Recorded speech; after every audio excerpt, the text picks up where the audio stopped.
So hello दोस्तों, कैसे हो आप लोग? तो दोस्तों मैं आप सभी का स्वागत करता हूं आपके अपने गिरी ट्यूटोरियल्स के यूट्यूब चैनल पे। दोस्तों आज की जो मेरी वीडियो होने वाली है, वीडियो हमारी सेकंड चैप्टर पे होने वाली है, हिस्टोग्राफी इंडियन ट्रेडिशन पे। तो चलो समय ना गवाते हुए चीजों को शुरुआत करते हैं। साथ ही साथ दोस्तों, अगर इस चैनल को सब्सक्राइब नहीं किया तो चैनल को सब्सक्राइब कर लो भाई, क्योंकि ये एक ऐसा चैनल है जो आपकी बोर्ड एग्जामिनेशन एकदम हलवा बना देगा। ठीक है, तो सब्सक्राइब करना तो बनता आपका। चलिए अब एक एक करके चीजों को स्टार्ट करते हैं। सबसे पहली चीज की मैं बात करूं तो क्या बोला गया यहाँ पे, हम हिस्टोग्राफी देखने वाले कि इंडिया में कैसे हिस्टोग्राफी डेवलप हुई, इस चीज के बारे में हम लोग क्या समझेंगे। पहला क्या आता है, historiography in the ancient period. अब जो इंडियंस ने क्या किया था, मास्टरी की थी किसमें, आर्ट राइटिंग में। कभी थर्ड मिलियन बीसीई मतलब बिफोर क्रिश्चियन एरा ही क्या कर ली थी। अब उस टाइम पे जो हड़प्पन स्क्रिप्ट लिखी गई थी, हड़प्पन स्क्रिप्ट मतलब क्या होता है, हड़प्पन के टाइम पे जो चीजें लिखी गई थी वो आज तक क्या नहीं की गई है, डिकोड नहीं कर पाए। बेसिकली वो जो इंफॉर्मेशन हुआ करती थी पहले, वो सिंबल्स के फॉर्म में हुआ करता था, एनिमल्स के लोगोस के फॉर्म में हुआ करता था, जहां पे उसको आज तक डिकोड करना क्या पॉसिबल हो नहीं पाया है। यहाँ पे अगर मैं बात करूं, इंडिया में जो अर्लीस्ट मतलब जो सबसे पहले, जो सबसे पुराना हिस्टोरिकल डॉक्यूमेंट पाया गया है ना, वो कौन से फॉर्म में पाया गया है मालूम क्या? इंस्क्रिप्शन के फॉर्म में पाया गया है। कौन से फॉर्म में पाया गया है? इंस्क्रिप्शन के फॉर्म में क्या पाया है गया है। ठीक है, जो कि कब से बिलोंग करती है, वो जो थर्ड सेंचुरी थी बीसी, मतलब क्रिश्चियन एरा की थर्ड सेंचुरी में बिलोंग करती है, जो कि आपके एम्परर अशोक मौर्य का टाइम क्या था। यहां पे अगर मैं बात करूं, एंशियंट पीरियड में हर्षचरिता लिखा गया था। अब हर्षचरिता क्या है? हर्षचरिता बेसिकली जो किंग हर्षा थे, ठीक है, उनकी बायोग्राफी है जो लिखी गई थी आपकी 7th सेंचुरी में। क्या लिखी गई थी, समझ में आ गया? जहां पे अगर मैं बात करूं तो आपके किंग हर्षा के टाइम पे जो सोशल कंडीशंस थे, economic condition, political condition, religious condition, और साथ ही साथ कल्चरल लाइफ किस तरीके से थी उनके टाइम में, इस चीज के बारे में क्या इनकी बायोग्राफी में क्या बताया गया है। समझ में आ गया? तो आपको यह ध्यान में रखना। अब बात करते हैं हिस्टोग्राफी इन मेडिवल पीरियड। अब मेडिवल पीरियड में कौन सी हिस्टोग्राफी लिखी गई थी, चलो वो देखते हैं। सबसे पहली चीज आती है राजतरंगिणी। राजतरंगिणी है क्या? ये कश्मीर का इतिहास है जो लिखा गया था कल्हाना द्वारा। ठीक है, आपके 12th सेंचुरी में लिखा गया था, और ये कहीं ना कहीं जो कंसेप्ट है हिस्टोग्राफी का उससे क्या करता है, रिलेट करता है। कंसेप्ट क्या हिस्टोग्राफी का? जहां पे हम क्या करते हैं, हम चीजों को वेरीफाई करके लिखते हैं, इसी चीज को हम हिस्टोग्राफी बोलते हैं। और इसी तरीके से राजतरंगिणी में जो भी चीजें लिखी गई है वो क्या करके वेरीफाई करके क्या लिखी गई है। फिर आता है तारीख फिरोज शाही। तारीख फिरोज शाही है क्या? तारीख फिरोज शाही एक ऐसी किताब है जो हिस्टोग्राफी का पर्पस बताती है कि अगर हिस्टोग्राफी लिखी जा रही है तो उसके पीछे का मकसद क्या होना चाहिए, रीजन क्या होना चाहिए। और ये लिखा किसने था? जियाउद्दीन बरानी ने क्या लिखा था। अब जियाउद्दीन बरानी ने अपनी किताब तारीख फिरोज शाही में क्या मेंशन किया, इन्होंने कहा historian duty is not only to record rulers failure and policies of welfare but also about the failure. यहाँ पे वो क्या कहते हैं, वो कहते हैं हिस्टोरियन की जो ड्यूटी है वो सिर्फ आपकी जो रूलर की जो प्रशंसा थी, ठीक है, रूलर के जो अच्छे काम थे, सिर्फ उसको ही इंक्लूड करना उनका काम नहीं था। साथ ही साथ हमें यह भी इंक्लूड करना है कि उनकी क्या चीजें खराब थी, क्या उन्होंने गलतियां की, इन चीजों के बारे में भी हमें क्या करना चाहिए, हमें इंक्लूड करना चाहिए। क्योंकि देखो उनकी जो गलतियां थी अगर हम डिनोट करेंगे तो आगे चलकर जो पीढ़ी आएगी उन गलतियों को देखेगी और वो गलतियां रिपीट नहीं करेगी। फिर historian should also consider the impact of teaching of wise the learn and the sons of the culture life.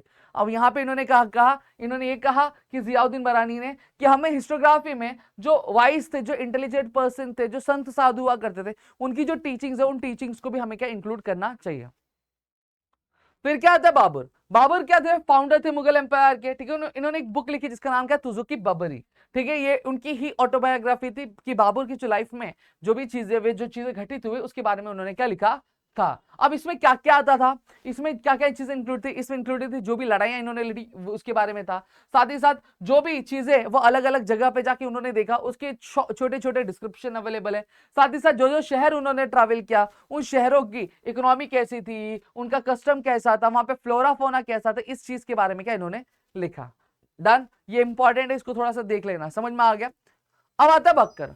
Bhakkar क्या है? भक्कर अगर मैं बात करूं एक इंपॉर्टेंट टाइम पे हिस्टोरिकल डॉक्यूमेंट का, इस हिस्टोरिकल डॉक्यूमेंट में अगर मैं बात करूं तो जो एंशिएंट इंडिया में, ठीक है, जो हमारे जो मेडिवल पीरियड्स में जो हमारे हीरोज थे, ठीक है, जिन्होंने बहुत महान महान बैटल्स लड़ी, ठीक है, जिन्होंने अपनी जो जिंदगी वो कुर्बान कर दी लोगों के लिए, उनके बारे में क्या लिखा जाता है।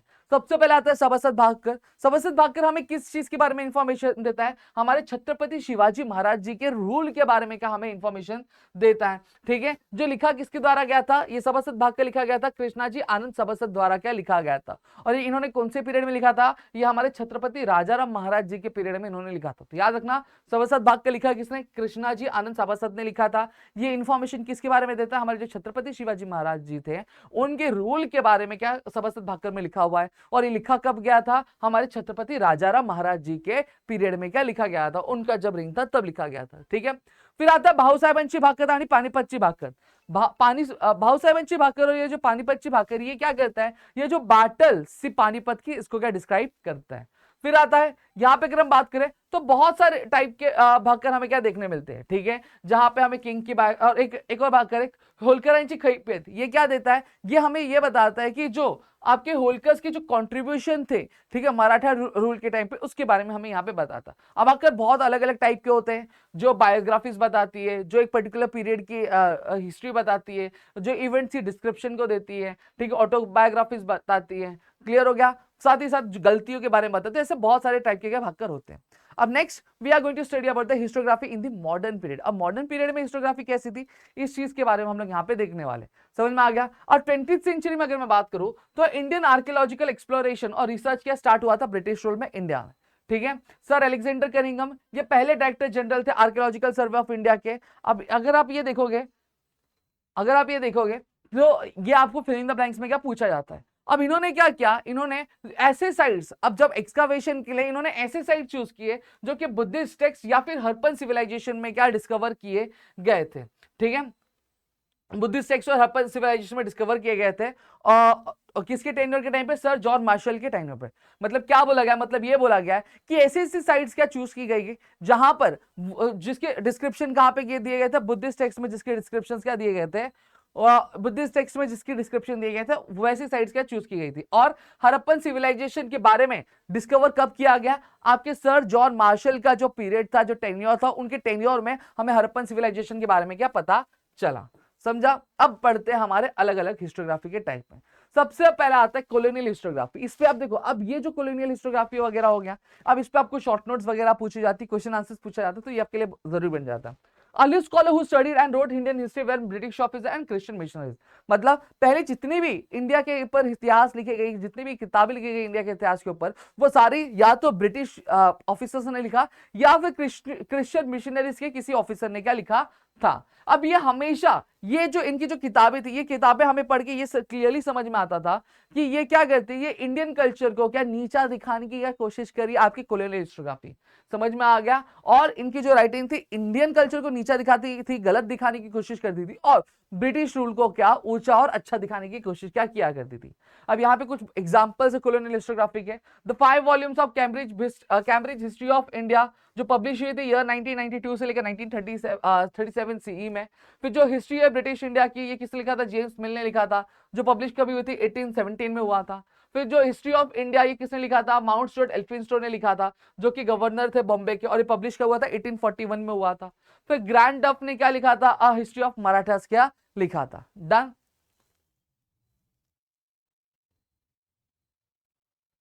आई होप सो देख रहा होगा। ठीक है, अब आता है ओरिएंटलिस्ट हिस्टोग्राफी। ओरिएंटलिस्ट हिस्टोग्राफी क्या होता है? बहुत सारे स्कॉलर्स जो थे आपके ईस्ट वेस्टर्न कंट्रीज के, उनको कहीं ना कहीं हमारी जो ईस्टर्न कंट्रीज है, ईस्टर्न कंट्रीज की सिविलाइजेशंस की जो हिस्ट्री थी, उस हिस्ट्री में बहुत ज्यादा इंटरेस्ट था, और वो कहीं ना कहीं हमारी जो हिस्ट्री थी उसको बहुत ज्यादा क्या रिस्पेक्ट भी किया करते थे। इसलिए जो स्कॉलर्स ऐसे थे उनको क्या बोला जाता था? उनको ओरिएंटलिस्ट क्या बोला जाता था। अब ये जो स्कॉलर्स थे, इन स्कॉलर्स ने क्या किया? संस्कृत और जो कुछ यूरोपियन लैंग्वेज थी उसके अंदर क्या सिमिलरिटी, इस चीज को क्या स्टडी किया। साथ ही साथ उन्होंने वैदिक ट्रेडिशन और संस्कृत लिटरेचर पे भी क्या फोकस किया। अब ईयर 1784 में सर विलियम जोन्स ने क्या फाउंड किया? एशियाटिक सोसाइटी फाउंड किया आपकी कोलकाता में। ठीक है, जहां पे आपके एंशिएंट इंडियन लिटरेचर की रिसर्च के क्या दरवाजे खुल गए। ठीक है, फिर अगर मैं बात करूं, फ्रेडरिच मैक्स मलर एक स्पेशल बोलते हैं, एक स्पेशल मेंशन डिजर्व करते। क्यों? क्योंकि इन्होंने ये संस्कृत लिटरेचर में बहुत ही ज्यादा इंटरेस्टेड थे। इन्होंने क्या किया? संस्कृत टेक्स्ट हितोपदेश को जर्मन लैंग्वेज में क्या ट्रांसलेट किया, और साथ ही साथ ये एडिटर थे 50 वॉल्यूम्स। 50 वॉल्यूम्स मतलब क्या हो गया, जो 50 पार्ट्स थे the sacred books of the East के, उसके एडिटर भी रह गए। इन्होंने क्या किया, ऋग्वेदा को क्या पूरा कंपाइल किया और पब्लिश किया, कितने 6 पार्ट्स में पब्लिश किया, और फिर आगे चलकर ऋग्वेदा को इन्होंने जर्मन लैंग्वेज में भी क्या किया, ट्रांसलेट किया। समझे। अब आते हैं नेशनलिस्टिक हिस्टोग्राफी। अब ये भी क्वेश्चन आपके लिए बहुत ज्यादा इंपॉर्टेंट बन के निकल आता है, ठीक है, जहां पे आपको इसमें शॉर्ट नोट्स आते हैं, इस पे गिव रीजन आते हैं, what are the contribution of VK Rajwade, ये सारे क्वेश्चंस क्या पूछे जाते हैं, ठीक है। तो इसको बहुत ध्यान से सुना।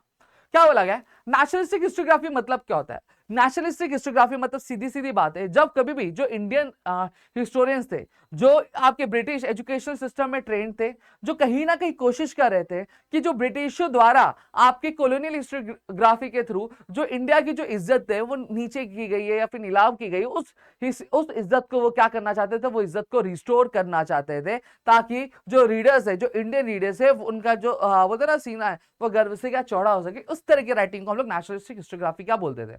अब नेशनलिस्टिक राइटिंग जो थी महाराष्ट्र में किससे इंस्पायर्ड थी, विष्णु शास्त्री चिपलुनकर द्वारा क्या आपकी इंस्पायर्ड थी। अब कहीं ना कहीं जो राइटर्स थे, ये राइटर्स आपके जो इंडिया का जो गोल्डन एरा था, उस गोल्डन एरा को रिस्टोर करने की कोशिश कर रहे थे। लेकिन जो ब्रिटिशर्स थे, ब्रिटिशर्स ने क्या किया, इनको इग्नोर किया कि ये बस लिखे जा रहे, लेकिन ये कोई भी चीज को एनालाइज नहीं कर रहे, कोई भी चीज को वेरीफाई कर रहे नहीं है। समझ में आ गया। फिर आता है वीके राजवाड़े। वीके राजवाड़े क्या थे, बहुत ही ज्यादा फेमस थे। क्यों फेमस थे, उनकी राइटिंग्स के लिए फेमस थे, जो मराठी लैंग्वेज में बहुत अलग अलग सब्जेक्ट्स लिखा करते थे, जैसे हिस्ट्री हो गया, लिंग्विस्टिक हो गया, एटिमोलॉजी। एटिमोलॉजी मतलब क्या होता है, वर्ड के ओरिजिन की स्टडी होती है, उसको एटिमोलॉजी बोलते हैं, ठीक है, ग्रामर के ऊपर, ठीक है। ये फर्म ओपिनियन का ओपिनियन बहुत फर्म था कि हमें हमारा इतिहास खुद लिखना चाहिए, हमें किसी और पे डिपेंड होना चाहिए नहीं। इन्होंने क्या किया, इन्होंने कंपाइल और एडिट किया, जो 22 वॉल्यूम थी मराठी इतिहासाची साधना, ये पब्लिश किया। और साथ ही साथ इन्होंने क्या बोला, इन्होंने अपनी बुक किताब में बोला, history is all the inclusive image of the past society. क्या है, जो इतिहास है, इतिहास जो हमारी पास्ट सोसाइटी है, जो हमारा पास्ट हो चुका है, हमारा जो इतिहास हो चुका है, उस चीज का एक उन चीजों की क्या एक तस्वीर है। It does not include only the stories of political images, conspiracy and war of for seizing power. ये सिर्फ हमें पिछली जो हमारी लड़ाइयां हुई हैं, जो एक बोलते ना एक राजगद्दी के लिए जो झगड़े हुए हैं, कैसे एक राजा ने दूसरे राजा को हरा के वो जो प्रजा थी, उस प्रजा पे क्या अपना शासन किया है, सिर्फ इस चीज के बारे में इतिहास नहीं, इतिहास हर एक चीज के बारे में, हर एक एस्पेक्ट के बारे में, ठीक है। Insisted history should be written using the authentic documentary source. अब इन्होंने क्या किया, इन्होंने इंसिस्ट किया, इन्होंने बोला कि हमें जब भी इतिहास लिखना है तो हमेशा जो ओरिजिनल डॉक्यूमेंट्स है, जो वेरीफाइड डॉक्यूमेंट्स है, उनको ही यूज करके क्या लिखना है। अब इनकी किताब थी इंडियन वार ऑफ इंडिपेंडेंस 1857, जो लिखी गई थी विनायक दामोदर सावरकर द्वारा, जो कि बहुत ही ज्यादा इंपॉर्टेंट थी। समझे। फिर लास्ट हमारा आता है मार्क्सिस्ट हिस्टोग्राफी, सबाल्टर्न और फेमिनिस्ट हिस्टोग्राफी। चलो देखते हैं फटाफट। तो स्टार्टिंग के 2 चैप्टर बहुत इंपॉर्टेंट है, ठीक है। और जो सेंटर राइटिंग था मार्क्सिस्ट हिस्टोरियन का, ये जो मार्क्सिस्ट हिस्टोरियन है, जो कार्ल मार्क्स की थियरी हमने पढ़ी थी ना पहले चैप्टर पे, उस पे बेस्ड थी, ठीक है। जो सेंटर राइटिंग था, मतलब जो मेन मुद्दा हुआ करता था मार्क्सिस्ट हिस्टोरियन का, वो क्या था, मीन्स ऑफ प्रोडक्शन, ठीक है, मोड्स ऑफ प्रोडक्शन, और साथ ही साथ इंडस्ट्रियल रिलेशंस कैसे, इसके बारे में क्या वो लिखा करते थे। अब जो impact of every social event of significance has remained the basic theme of the Marxist historiography. क्या बोला गया कि हर एक सोशल इवेंट का क्या जो इंपैक्ट होता है, उस इंपैक्ट का क्या असर होता है, ये इनका हमेशा से क्या मुद्दा रहा है। इन्होंने कास्ट सिस्टम के बीच में जो बदलाव होते हैं, जो अलग अलग कास्ट है, उन कास्टों के बीच में क्या अलग चेंजेस है, क्या बदलाव है, इस चीज के बारे में स्टडी किया। कॉमरेड डांगे ये क्या थे, ये फाउंडर मेंबर थे आपके इंडियन कम्युनिस्ट पार्टी के सॉरी, ठीक है, प्रिमिटिव कम्युनिज्म टू स्लेवरी। ये जो किताब थी, ये किताब इनके द्वारा लिखी गई थी, ठीक है, जो क्या करती है, मार्क्सिस्ट हिस्टोग्राफी को रिप्रेजेंट करती है। फिर आता है सबाल्टर्न हिस्ट्री। सबाल्टर्न हिस्ट्री की अगर मैं बीए की बात करूं, उसकी जो बीज है वो मार्क्सिस्ट हिस्ट्री में ही क्या हमें पाई देखने मिलती है। एंटोनियो ग्राम्सी की इन्होंने एक इंपॉर्टेंट रोल प्ले किया है, जहां पर इन्होंने ये आइडिया डेवलप किया, इन्होंने एक बोलते ना एक थियरी डेवलप की कि जब भी अगर हिस्ट्री हमें लिखनी है तो हमें हमेशा जो सबसे लोअर क्लास होती है, लोअर क्लास को ध्यान में रख के क्या लिखनी चाहिए। क्योंकि अगर लोअर क्लास अगर सबसे ज्यादा परेशान है तो मतलब उस टाइम वो जो टाइम है वो टाइम बहुत खराब चल रहा था। अगर लोअर क्लास बहुत ज्यादा खुश है तो इसका मतलब वो टाइम बहुत अच्छा चल रहा था। सबाल्टर्न मतलब क्या होता है, सबाल्टर्न मतलब बॉटम मोस्ट रैंक, ठीक है। सबाल्टर्न का मतलब ही होता है कि बॉटम मोस्ट रैंक, तो मतलब जब कभी भी जो इतिहास है सबसे लोअर क्लास के लोगों को ध्यान में रख के लिखा जाता था, उनकी चीजों को लिखा जाता था, उसको हम लोग सबाल्टर्न हिस्ट्री क्या बोलते थे। अब रंजीत गुहा ने एक मेजर रोल प्ले किया कि सबाल्टर्न हिस्ट्री को एज एन इंपॉर्टेंट मेथड क्या लॉन्च करने के लिए आपकी हिस्टोग्राफी में। फिर महात्मा फुले ने क्या किया, जो हिस्ट्री थी शुद्र और अतिशूद्र की, इनकी किताब गुलामगिरी में क्या उन्होंने बताया, जिसने कहीं ना कहीं इस किताब ने जो एक्सप्लॉइटेशन हो रहा था वुमेन्स का, मतलब जो लोअर क्लास में वुमेन्स थी और साथ ही साथ जो बाकी वुमेन्स थी उनका, जो शूद्रास का अतिशूद्रास का धर्म के नाम पे इस चीज पे क्या किया, इस चीज पे लोगों का ध्यान लाया। साथ ही साथ जो टर्म शूद्र और अतिशूद्र, इसका मतलब क्या होता है, इसका मतलब होता है बॉटम मोस्ट रैंक। हमने देखा ना हमारी अलग अलग क्लासेस होती है, हमारी अलग अलग कास्ट होती है, ठीक है, ब्राह्मण होता है, क्षत्र होता है, वैश्य होता है, शूद्र होता है, अतिशूद्र, ये सबसे लोअर कास्ट क्या मानी जाती है, ठीक है, यही चीज बोला गया कि शूद्र और अतिशूद्र इंडिकेट क्या, सबसे बॉटम मोस्ट रैंक। समझ में आ गया। फिर आता है डॉक्टर बाबा साहब आम्बेडकर, इन्होंने इस फैक्ट पे फोकस किया और इस चीज पे क्या इन्होंने कंटिन्यूसली क्या लिखा। अब इनकी दो किताब थी, who were the Shudras and the untouchables, कि शूद्रास कौन थे इसके बारे में इन्होंने लिखा। साथ ही साथ उन्होंने एक किताब और लिखी, द अनटचेबल्स। पहले प्रथा हुआ करती थी कि जहां पे जो लोअर कास्ट वाले लोग हैं उनको टच किया जाता नहीं था, ठीक है, वो उनको सोसाइटी से थोड़ा अलग रखा जाता था। फिर आता है फेमिनिस्ट हिस्ट्री, ठीक है। अब वुमेन ऑथर्स जो थे, वुमेन ऑथर्स जो हिस्ट्री के बारे में sorry among women authors writing about women in 19th century सी, Tarabai Shinde was the foremost one। मतलब जितनी भी वुमेन्स थी आपकी 19th सेंचुरी में जो वुमेन्स की हिस्ट्री के बारे में लिखती थी, उनमें से जो ताराबाई शिंदे थी वो सबसे पहली थी। अब इन्होंने क्या लिखा, इन्होंने लिखा wrote attacking the male dominated social system and the caste system. इन्होंने किताब लिखी, इन्होंने आर्टिकल्स लिखे कि कैसे जो एक हमारा जो सिस्टम है, जो सोसाइटी का सिस्टम, वो कैसे मेल डोमिनेटेड है, और साथ ही साथ कास्ट सिस्टम के बारे में भी लिखा, ठीक है। इनकी किताब थी स्त्री पुरुष तुलना, जो पब्लिश हुई थी ईयर 1882 में, और ये पहली फेमिनिस्ट बुक थी हमारी इंडिया में। अंडरस्टूड। अब ईयर 1888 में एक किताब लिखी गई पंडिता रामाबाई द्वारा, जो पब्लिश हुई थी किस टाइटल से, the high cast Hindu women से क्या पब्लिश हुई थी। फेमिनिस्ट लिटरेचर जो था पोस्ट इंडिया का, वो कौन से मुद्दों पे फोकस कर रहा था, जो एम्प्लॉयमेंट थी, कि कैसे वुमेन्स को एम्प्लॉयमेंट मिलती है, नहीं मिलती है, अगर मिलती है तो कैसे उनको जो सैलरीज है वो कम मिलती है। साथ ही साथ उनका जो वर्क प्लेस था, उस वर्क प्लेस में उनको किस तरह से क्या ट्रीट किया जाता उसके बारे में लिखा।